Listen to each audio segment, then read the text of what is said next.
ಎಲ್ರಿಗೂ ನಮಸ್ತೆ. ಇತ್ತೀಚೆಗೆ ಒಂದು ಆಡಿಯೋ ವೈರಲ್ ಆದಾಗ ಬಹಿರಂಗವಾಗಿ ಒಂದು ಕ್ಷಮೆ ಯಾಚಿಸಿದೆ. ಸುಮಾರು ಜನ ಡಿ ಬಾಸ್ ಫ್ಯಾನ್ಸ್ ಎಲ್ಲ ನನಗೆ ಮೆಸೇಜು ಕಮೆಂಟ್ಸ್ ಎಲ್ಲ ಮಾಡಿ ಫೋನೆಲ್ಲ ಮಾಡಿದರು. ಕ್ಷಮೆ ಕೇಳಿದ್ರಾ, ಹೋಗಿದ್ರಾ, ಮೀಟ್ ಮಾಡಿದ್ರಾ, ಒಂದು ಸತಿ ಮೀಟ್ ಮಾಡಿ ಮತ್ತೆ ನಿಮ್ಮ ಸಿನಿಮಾನ ರಿಲೀಸ್ ಮಾಡ್ಸೋಣ, ಹಂಗೆ ಹಿಂಗೆ ಅಂತ ಸುಮಾರು ಜನ ಒಂದು ಪ್ರೀತಿಯಿಂದ ಹೇಳಿದರು. ನಾನು ಮೀಟ್ ಮಾಡೋಕ್ಕೆ ಸುಮಾರು ಎಲ್ಲರನ್ನೂ ಮೀಟ್ ಮಾಡಿ ಫೋನ್ ಮಾಡಿ ಎಲ್ಲ ಮಾಡಿದೆ. ಅದು ಬ್ಯುಸಿ ಇದ್ದಾರೆ ಬಾಸ್ ಅನ್ನೋ ಥರ ಗೊತ್ತಾಯ್ತು ನನಗೆ. ಹಾಗಾಗಿ ಬಹಿರಂಗವಾಗಿ ನಾನೇ ಒಂದು ಕ್ಷಮೆ ಯಾಚಿಸೋಣ ಅಂತ ಒಂದು ವೀಡಿಯೋ ಮಾಡ್ತಾಯಿದ್ದೀನಿ.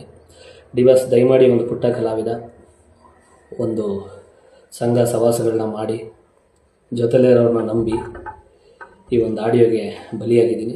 ದಯಮಾಡಿ ನನ್ನನ್ನು ಕ್ಷಮಿಸಿ ಕ್ಷಮಿಸಿ ಕ್ಷಮಿಸಿ. ಇಡೀ ಡಿ ಬಾಸ್ ಅಭಿಮಾನಿಗಳು, ಇಡೀ ಕರ್ನಾಟಕದ ಜನತೆ, ನೀವು ಕೊಟ್ಟಿರೋ ಒಂದು ಭಿಕ್ಷೆ, ಒಂದು ಜೀವದಾನ, ಒಂದು ಜೀವನದಾನ ಕೊಟ್ಟಿದ್ದೀರ.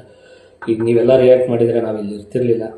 ಅದು ನಿಜವಾಗ್ಲೂ ಜೀವನ ಈ ಉಸಿರಿರೋರು ಯಾರು ನಿಮ್ಮನ್ನೆಲ್ಲ ಮರೆಯೋಂಗಿಲ್ಲ ನಾನು.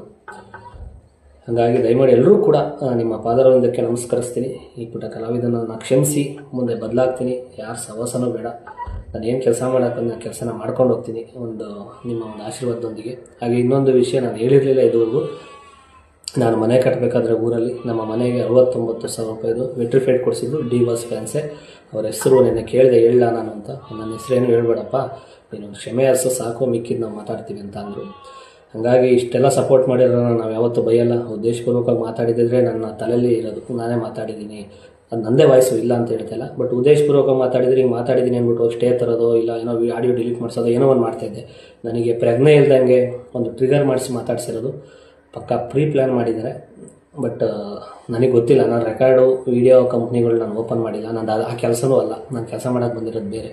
ಹಾಗಾಗಿ ಆ ಕೆಲಸದವ್ರ ಜೊತೆ ಸೇರ್ಕೊಂಡು ನಾನು ಹಾಳಾಗಿದ್ದೀನಿ. ದಯಮಾಡಿ ನನ್ನನ್ನು ಕ್ಷಮಿಸಿ ಕ್ಷಮಿಸಿ ಕ್ಷಮಿಸಿ. ಮತ್ತೊಮ್ಮೆ ಮಗದೊಮ್ಮೆ ಡಿ ಬಾಸ್ ನನ್ನನ್ನು ಕ್ಷಮಿಸಿ. ಇಡೀ ಕರ್ನಾಟಕದ ಜನತೆ, ಡಿ ಬಾಸ್ ಫ್ಯಾನ್ಸ್ ಎಲ್ಲ ನನ್ನ ಕ್ಷಮಿಸಿ.